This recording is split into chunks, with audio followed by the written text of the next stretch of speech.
एकदा सांगितलेल्या जोकवर अगदी मनापासून आपण हसतो. मी तोच जोक जर दुसऱ्यांदा सांगितला तर तुम्ही हसाल, पण इतके पण नाही. मी तोच जोक तिसऱ्यांदा सांगितला तर तुम्हाला कदाचित हसूही येणार नाही. आणि मी तो जोक परत चौथ्यांदा, पाचव्यांदा सांगितला तर तुम्ही मलाच म्हणाल की अगं बास कर, आता ह्या गोष्टीवर हसूही येत नाहीये. मग हाच नियम, हाच रूल आपण आपल्यासाठी का नाही वापरत? का नाही आपल्या मनात धरून ठेवलेल्या गोष्टींना आपण सोडून देत? का सतत एकाच गोष्टीवर आपण विचार करत राहतो आणि त्रास करून घेतो?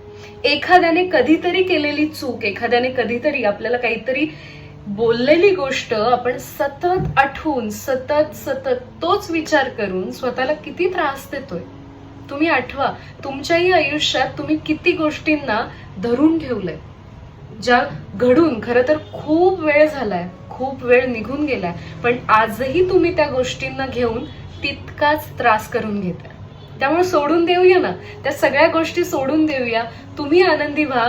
ज्या लोकांना तुम्ही त्या गोष्टींमुळे धरून ठेवले त्यांनाही मुक्त करा, आनंदी करा. आणि मग आपण एकत्र मिळून म्हणूया, छोड़ो कल की बातें, कल की बात पुरानी, नए दौर में लिखेंगे हम तुम नई कहानी.